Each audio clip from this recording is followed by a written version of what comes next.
Parshas Bereshis describes the creation of the world. It also describes, as part of that description, the creation of man. The Torah says in the first chapter, Perek Aleph, Pasuk Chav Zayin, that's verse 27. Vayivra Elokim es Adam b'tzalmo, and God created man in his image, b'tzelem Elokim bara'o, so in the image of God he created him, Zachar nekeva bara'osam, male and female he created them. Now if we examine this verse, we see that there's an apparent redundancy. This is a question that I first heard from my Rabbi, Rav Ahron Soloveichik. I heard it from him several times. The first clause says, Vayivra Elokim es Adam b'tzalmo, and God created man in his image, presumably in God's image. And if you look in most translations, at least translations that I've seen, it uses a capital H at the beginning of the word his. God created man in his image to denote that this is talking about God. That's one of the conventions we refer to when we use a pronoun referring to the Almighty, we capitalize it. So God created man in God's image. And then the next clause says, in the image of God, he, capital H, God, created him, man. It apparently is saying the exact same thing, just switching around the order of the words.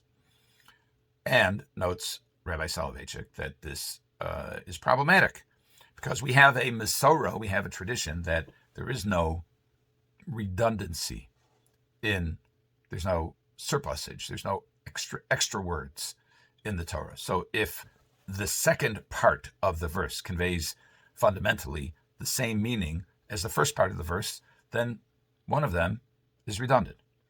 And he says that he answers this question by saying that when the verse says, and God created man in his image, that H should not be capitalized because it does not refer to God. It refers to man.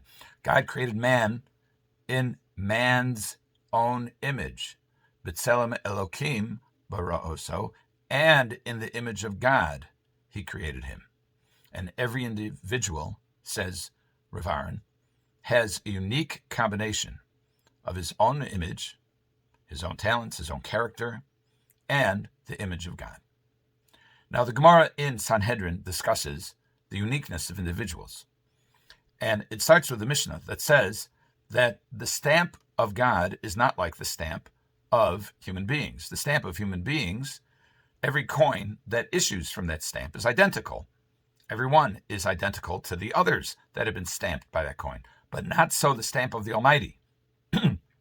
Stamp of the Almighty, which was Adam Harishon, every coin, if you will, that issues from that stamp is not identical to the other, meaning every single individual is unique. And the Gemara says that every individual is unique, b'kol, b'das, u'b'mara, in their voices, in their appearance, and in their thinking, in their opinion, in their way of thought. Meaning we're all individuals. I mean, we have photo IDs. If somebody calls on the phone, we recognize them from their voice. And people also think differently. As my my mother used to, Allah Shalom, she used to say as a Quaker proverb, I'm not sure that it is, but it goes something like this: all the world art queer, but thee and me, and sometimes even thee art queer. People are different, and we know that. It becomes maddeningly obvious when we sit in a meeting and people just don't think the way we do. Or if we sit at a board meeting and we hear so many opinions that we don't understand how anybody can think that way. And this is of ostensibly like-minded people who are rallying around the same cause. Rav Schwab says that this is a manifestation of the glory of God. Actually, the Gemara says that. Rav Schwab digs a little deeper. The Mishnah continues to say that because man was created individually, alone, that chayav kol echad ve'echad lomar b'shvili nivra ha'olam. Every individual is supposed to say, the world was created for me. What does that mean, that we're supposed to say the world was created for you? First of all, what does it mean that we have to say it? Do I say it once a day, twice a day, once a week, once in a lifetime? What's the nature of the obligation? And secondly, why of all things do we conclude that because man was created alone, that the world was created for me? Where's the logic? And Rav Schwab says that the uniqueness of every individual testifies to his unique mission. That God enables us differently. We are diverse. We don't think alike. We don't look alike. We don't talk alike because we're different. And that difference is for a reason. That difference, says Rav Schwab, is because the Almighty has a different mission for each of us. And sometimes it's a lifetime's work to figure out what that mission is. We have to figure out, what are we really good at? Who are we? What impact can we have on the world? How can we advance God's will on this world to make the world a better place? Whether it's through scholarship or through acts of kindness or through research or through teaching.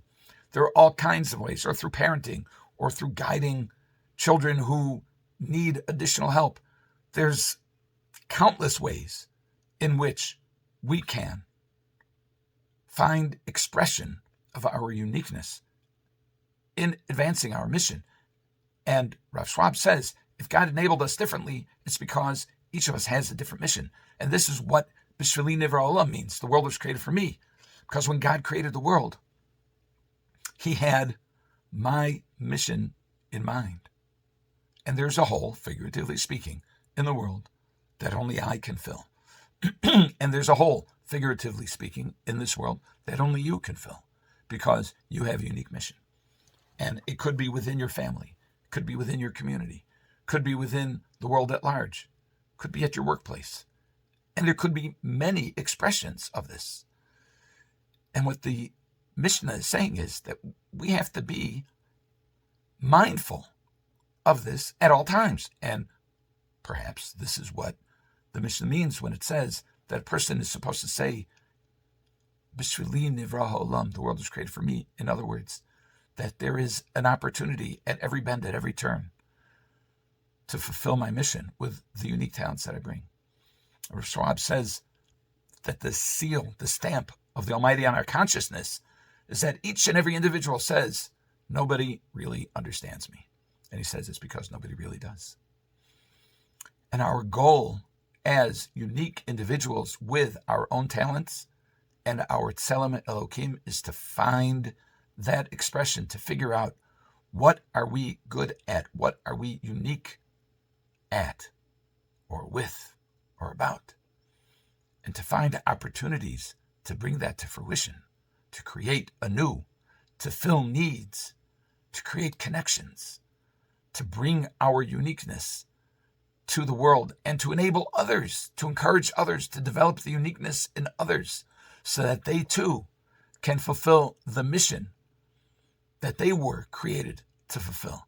B'shvili nivra olam.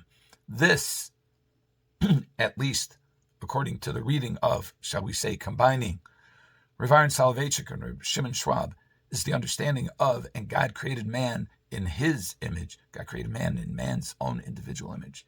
And in the image of God, he created him in order to fulfill our unique mission in this world. Have a good Shabbos.